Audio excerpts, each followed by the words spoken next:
scorsa giornata, il Domagnano batte la Virtus nella sfida tra le ultime dei rispettivi gironi ed arriva così la seconda vittoria. Per i neroverdi invece è un momentaccio con la quarta sconfitta consecutiva ed ancora senza segnare reti.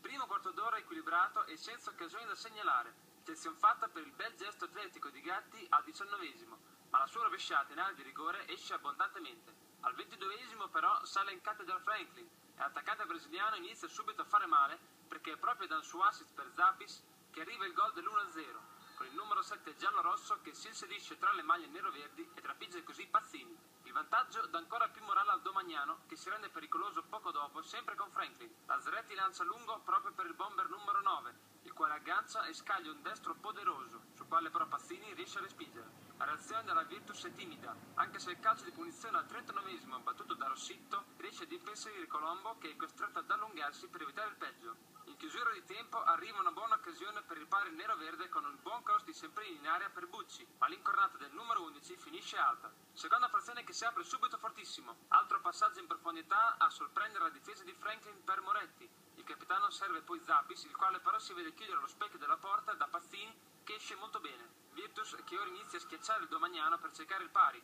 ma senza pungere particolarmente. Ne approfittano dunque i giallorossi che sfruttano il contropiede come al 21esimo quando Zapis serve in area tutto solo Franklin, ma il numero 9 spreca clamorosamente il colpo del 2-0. L'attaccante brasiliano potrebbe rifarsi qualche minuto più tardi, dopo un'ottima azione arricchita anche da un doppio passo di qualità. Al destro ancora una volta non va a bersaglio e la sfera esce di pochissimo. Domagnano che non chiude e che rischia il pari. Patanini sbaglia clamorosamente il retropassaggio regalando la sfera a Montanari, il quale tira debolmente in porta, ma la difesa scongiura il pericolo. Al 34esimo potrebbe arrivare la tanto agognata seconda rete per il Domagnano, grazie alla triangolazione Zapis-Moretti-Franklin, con il numero 9 che spedisce in rete, ma l'assistente vanifica tutto per posizioni di offside. Ma è solo questione di secondi per il raddoppio perché questa volta Franklin non può più sbagliare a porta vuota, e dopo il gol può festeggiare con il suo solito balletto stile samba brasiliana.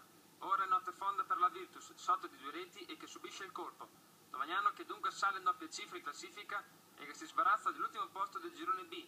Virtus che fatica molto a segnare e che rimane fanalino di coda nel girone A.